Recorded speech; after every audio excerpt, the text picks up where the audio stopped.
Halo semuanya, Assalamualaikum warahmatullahi wabarakatuh. Balik lagi ke channel Adif Berbagi Ilmu. Sesuai dengan judulnya, kali ini gue bakal membahas soal-soal latihan CPNS untuk mempersiapkan diri jadi CPNS ya. Atau misalnya kalian ingin ikut SKD nih, ingin ikut sekolah kedinasan yang ada SKD-nya. Nah, video ini juga bisa buat kalian. Nah, di sini berbeda dengan video sebelumnya, gue bakal ngebahas bagian TKP atau tes karakteristik pribadi. Seperti biasa, gue bakal ngambil soal-soalnya dari bisacpns.com. Jadi bisacpns.com ini merupakan teman belajar online kalian untuk mempersiapkan diri menghadapi CPNS. Kalau misalnya kalian mau daftar, kalian bisa gunain kode voucher aku ADEF21 dan dapetin potongan harga spesial. Pertama, kita login dulu. Kemudian kita pilih latihan soal aja, karena kalau tryout soalnya kebanyakan, itu sesuai dengan soal aslinya. Di sini kita cuma punya durasi video yang sedikit, jadi kita bahas latihan soal aja yang terdiri dari 10 soal.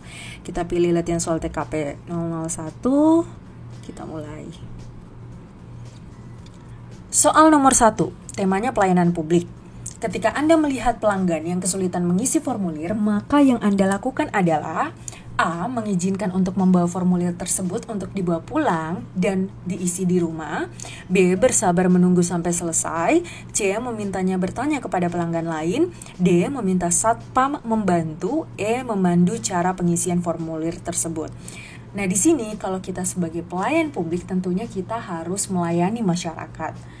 Kita harus membantu dan menolong. Berarti di sini sebenarnya udah jelas banget. Jawabannya adalah option E, memandu cara pengisian. Karena kalau kita misalnya pilih option A, mengizinkan untuk membawa pulang, berarti kita membiarkan dia aja dengan ketidaktahuannya. Kalau kita pilih B, bersabar menunggu sampai dia selesai, itu berarti kita tidak memberikan pelayanan yang maksimal. Kalau misalnya kita bisa membantu. Kemudian option C dan D, meminta bertanya kepada pelanggan lain atau meminta satpam membantu, itu berarti kita tidak melayani, tetapi kita mengabaikan dia. Berarti yang paling tepat di sini adalah option E.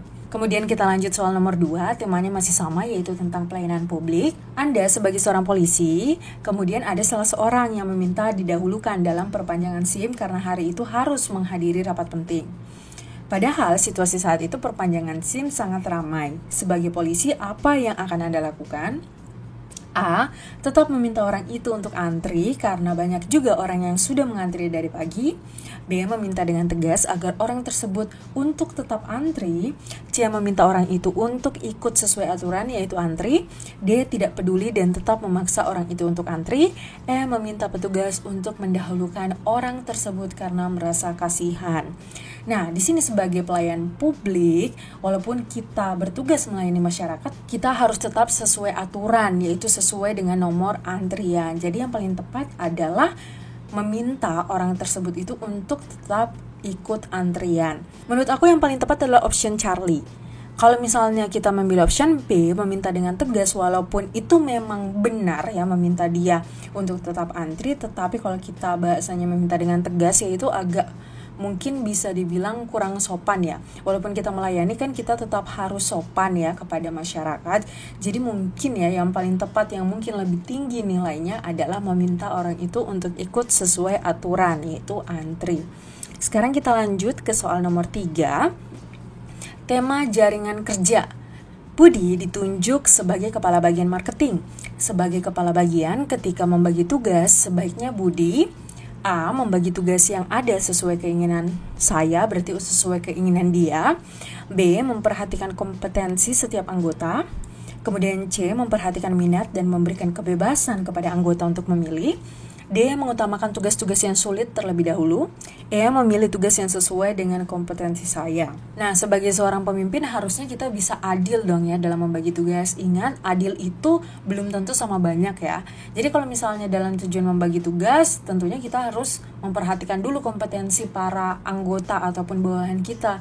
Jadi di sini yang paling tepat adalah option Bravo. Kita nggak bisa memberikan mereka kebebasan untuk sebebasnya aja memilih, karena tugas kita di situ sebagai seorang pemimpin ya untuk mengarahkan agar tugas-tugasnya bisa selesai dengan baik dan bisa diselesaikan secara tepat waktu. Soal nomor 4, temanya profesionalisme. Anda adalah seorang karyawan apotik, datang seorang pasien yang ingin membeli obat yang harus menggunakan resep dokter karena bisa membahayakan kesehatan. Namun, pembeli tersebut memaksa untuk membelinya dan dia memberikan sejumlah uang kepada Anda agar mau memberikan obat tersebut. Bagaimana sikap Anda? A. saya memberikan obat tersebut kepadanya karena tidak ada yang tahu. B. Saya menjadi ragu-ragu. C. Saya berkonsultasi dengan rekan sejawat terlebih dahulu. D. Saya langsung menolaknya. E. Saya mencoba memberikan penjelasan ke pasien karena tidak berani langsung menolak. Takut pasien tersebut itu tersinggung. Nah, di sini sudah jelas profesionalisme itu berarti kita harus berintegritas, harus sesuai dengan rules atau aturan pekerjaan. Nah, di sini sudah jelas di state bahwa obat tersebut itu tidak bisa diberikan sembarangan tanpa resep dokter karena bahaya. Berarti rulesnya udah jelas, nggak bisa. Berarti di sini yang paling tepat adalah langsung ditolak, nggak boleh lagi konsultasi ke teman. Siapa tahu teman kita misalnya menganjurkan memberikan saja, ya tetap nggak bisa, itu salah. Karena aturannya sudah jelas, harus ada resep dokter. Kalau misalnya nggak ada, ya nggak bisa. Itu baru namanya profesional. Jadi jawaban yang paling tepat adalah delta. Soal nomor 5, tema jaringan kerja. Sebagai ketua kelompok kepanitiaan acara tahunan sekolah, ada seorang anggota saya yang tidak pernah sependapat dengan anggota lainnya sehingga seringkali menimbulkan konflik dengan anggota panitia lain. Sikap terbaik ketika menghadapi masalah di atas adalah A. Menyarankan kepada anggota panitia lainnya untuk mengacuhkan anggota tersebut karena dapat menghambat kerja dan demi kelancaran kerja kelompok. B. Memastikan anggota yang sering berbeda pendapat tersebut dapat menjelaskan pendapatnya hingga tercapai kesepakatan dengan seluruh anggota kelompok. C. Mencoba menjelaskan alasan anggota tersebut sering berbeda pendapat karena memiliki sudut pandang yang berbeda agar anggota yang lainnya dapat meninjau kembali pendapat masing-masing. D. Mendiamkan saja karena itu adalah cara terbaik untuk menghindari konflik kelompok yang berkepanjangan. E. Mendorong anggota yang lain untuk mengesampingkan konflik dan membahas hal lain yang lebih ringan dan menyenangkan dalam agenda. Nah, sebagai ketua kelompok, tentunya dalam mengambil keputusan, kita ingin mengambil sebuah keputusan yang semua anggota itu harus sepakat, ya. Jadi kita pasti harus mengambil jalan musyawarah untuk memastikan semua anggota kelompok itu sepakat dengan keputusan yang kita ambil, walaupun tidak semuanya sependapat. Jadi cara untuk mencapai hal tersebut adalah dengan membicarakannya. Jadi di sini menurut aku yang paling tepat adalah option Bravo. Tidak mungkin kita mengambil sebuah keputusan di mana ada satu orang nih yang nggak senang sendiri. Ya walaupun memang keputusan yang diambil tidak bisa memuaskan semua anggota, tapi setidaknya semuanya itu bisa sepakat. Karena kita bisa sama-sama menguatkan suatu pendapat hingga mencapai suatu keputusan bahwa ini nih yang paling terbaik. Jadi yang paling tepat adalah option B. Sekarang kita masuk ke soal nomor 6, tema profesionalisme. Pada saat Anda sedang cuti kerja, tiba-tiba atasan Anda menelpon untuk menyuruh Anda mengerjakan tugas di rumah secara mendadak. Sikap Anda adalah A. Menyalakan ponsel dalam mode penerbangan. B. Memerintah staf lain untuk mengerjakannya. C. Meminta atasan agar tugas tersebut dapat diselesaikan setelah Anda cuti. D. Mengabaikan tugas tersebut karena masih cuti. E. Memenuhi perintah atasan dengan segera. Nah, ini nih kunci dalam mengerjakan soal-soal TKP. Kita tuh harus memilih jawaban yang menurut kita pasti bisa kita ukur nih pakai logika. Bahwa ini nih orang baik lakuin kalau misalnya menghadapi situasi ini. Ya mungkin kalau misalnya di dalam suatu kenyataan mungkin ada orang yang gak senang melakukan ini atau gak senang melakukan itu, tapi kalau misalnya ada orang yang paling baik banget, ini nih yang bakal dia lakuin, atau orang yang paling benar banget, ini yang bakal dia lakuin. Udah jelas ya sebenarnya. Jadi kalau misalnya ada orang yang paling baik atau yang paling benar, dia pasti memilih option E, yaitu memenuhi perintah atasan dengan segera. Selanjutnya soal nomor 7, tema teknologi informasi dan komunikasi. Sebagai seorang calon ASN, kita dituntut untuk cermat dalam menggunakan aplikasi dan sosial media. Di era milenial sekarang ini, mulai banyak dan marak berita serta informasi hoaks di media sosial yang disebarkan oleh orang-orang yang tidak bertanggung jawab, membuat banyak orang mudah terprovokasi serta jatuh dalam perdebatan. Bagaimana sikap Anda mengatasi hal ini? A. Membatasi penggunaan media sosial yang penting-penting saja. B. Mengenali sumber berita akurat atau tidaknya. C. Mengenali dari judul berita terkadang terkesan provokatif. D. Membacanya saja kemudian tidak mengambil pusing informasi tersebut. Yang membaca keseluruhan informasi secara lengkap. Nah, kalau misalnya untuk option A sendiri, untuk membatasi penggunaan media sosial, itu merupakan memang sesuatu hal yang mungkin bisa dilakukan untuk membatasi diri dari hal-hal yang hoax. Tetapi di sini kita mau disuruh cari yang untuk memerangi atau mengatasi masalah. Jadi bukan kayak menghindari. Kalau membatasi itu kan kayak bisa dibilang 50%-nya ada menghindari gitu kan. Di sini kita disuruh untuk bagaimana cara menghadapinya. Berarti di sini kita harus mencari solusi. Solusi yang paling tepat adalah kita harus mengenali sumber berita yang akurat atau tidak. Kalau misalnya dia akurat, mungkin kita bisa percayai. Kalau misalnya tidak, otomatis kita harus skip aja, nggak usah dipercayain. Kita lanjut ke nomor selanjutnya, yaitu soal nomor 8. Temanya masih teknologi informasi dan komunikasi. Kemudahan mengakses informasi via internet saat ini membuat saya A. tergantung pada pemakaiannya, B. mengganggu kinerja secara umum, C. memperluas wawasan dan meningkatkan keilmuan, D. mempermudah belajar secara mandiri, E. mengganggu hubungan interpersonal. Nah, kalau misalnya kita disuruh mencari dampak yang benar-benar terjadi, pasti kita bilang ketergantungan kan. Tetapi kembali lagi, untuk soal-soal TKP ini kita harus mencari jawaban yang paling bijaksana, yang paling baik. Kita memposisikan diri kita sebagai orang yang paling baik. Jadi di sini kalau ada kemudahan mengakses informasi via internet, tentunya kita harus mengambil manfaat dari hal tersebut. Mengambil manfaat berarti yang paling tepat kita harus menggunakannya untuk memperluas wawasan dan meningkatkan keilmuan kita. Mempermudah belajar juga benar, tetapi di sini yang paling luas cakupannya tidak hanya belajar, tetapi kita bisa memperluas wawasan juga dan meningkatkan keilmuan juga. Jadi yang paling tepat menurut aku dan lumayan tinggi poinnya adalah option Charlie. Soal nomor 9, temanya kali ini sosial budaya.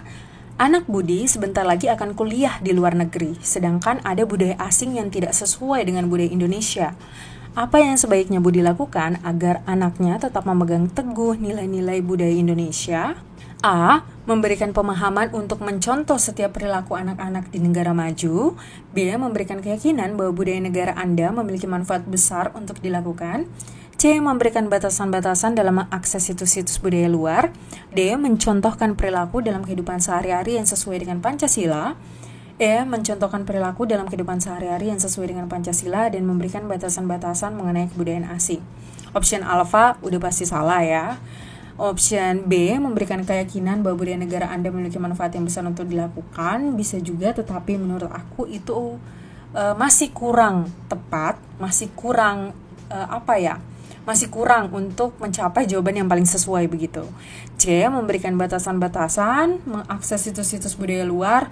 Kalau misalnya kita berbicara tentang budaya luar dan dia ingin sekolah keluar, membatasi situs-situsnya saja itu aku rasa kurang cukup, karena dia bakal ke sana walaupun tanpa dia lihat situs-situsnya pun dia udah mengalaminya sendiri, mempunyai experience sendiri di sana. Jadi option C juga kurang tepat. Dia mencontohkan perilaku dalam kehidupan sehari-hari sesuai dengan Pancasila, ini tepat ya. Dia mencontohkan perilaku dalam kehidupan sehari-hari yang sesuai dengan Pancasila dan memberikan batasan-batasan mengenai kebudayaan asing. Nah, yang paling tepat pasti adalah option E. Sepertinya semuanya pada setuju ya ini, karena selain kita mencontohkan nilai-nilai yang sesuai dengan Pancasila, kita juga harus memberikan batasan-batasan nih. Kalau ini yang harus dilakukan, ini yang nggak boleh dilakukan kalau misalnya dia ingin sekolah ataupun kuliah di luar negeri. Soal berikutnya, soal nomor 10, temanya anti radikalisme. Roni adalah seorang pegawai di salah satu perusahaan perkebunan. Di tempat ia mengabdi, terdapat banyak rekan-rekan kerja dari berbagai latar belakang. Mendekati pemilu, banyak dari rekan-rekannya yang mengunggulkan masing-masing calon pemimpin daerah. Tidak jarang hal tersebut membuat ribut hingga timbul kubu-kubu di tempat kerjanya. Jika Anda Roni, bagaimana Anda menyikapi hal tersebut? A. Memupuk kesadaran toleransi antara rekan-rekan sekerja. B. Memediasi masing-masing kubu agar dapat mempunyai mindset pemimpin yang sama. C. Ikut membela salah satu kubu yang saya anggap lebih benar. D. Memikirkan cara terbaik untuk mengatasi masalah tersebut. E. Mengamati dan menganalisa mengapa konflik tersebut bisa terjadi. Nah, di sini untuk tema anti radikalisme sendiri, ya sebenarnya kita harus menunjukkan sifat yang menghargai orang lain, apapun pilihan dia. Walaupun misalnya kita berbeda pilihan ya, kita tetap harus menghargai. Kita tidak boleh mengkonfrontasi dia ataupun memanas-manisi dia. Jadi kita tetap harus menjaga hubungan baik meskipun kita beda pilihan. Jadi menurut aku di sini yang paling tepat adalah option A, memupuk kesadaran toleransi antara rekan-rekan sekerja. Kalau yang B berarti kita berusaha untuk membuat dia memilih juga pilihan kita. Itu kurang tepat. Option C itu lebih-lebih kurang tepat ya. Option D, memikirkan cara terbaik untuk mengatasi masalah, itu mungkin bisa jadi opsi juga, tetapi lebih baik kita langsung mengambil tindakan daripada baru memikirkannya. Kemudian E, mengamati dan menganalisa, itu juga kita belum mengambil tindakan apa-apa. Jadi sebaiknya kita langsung mengambil tindakan, dan tindakannya itu ya kita harus menjaga toleransi antara rekan-rekan sekerja agar kita tetap menjaga hubungan baik dan menghormati pilihan satu sama lain. Nah, sekarang kita langsung kirim aja jawabannya. Sekarang kita langsung bisa lihat jawaban dan juga pembahasan dari yang kita kerjakan tadi. Nah, skor latihan kita berhasil memperoleh skor latihan 50, ada 10 soal, berarti kita berhasil menjawab pilihan yang mempunyai poin 5. Itu merupakan poin maksimal ya. Jadi kalian bisa langsung ukur aja kemampuan kalian di statistik nilainya, kemudian melihat jawaban dan juga pembahasannya.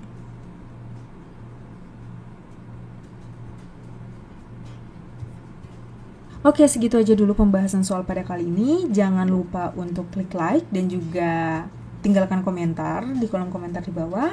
Dan jangan lupa untuk klik tombol subscribe agar kalian selalu terhubung ke channel Adif Berbagi Ilmu. Akhir kata gue ucapin wassalamualaikum warahmatullahi wabarakatuh.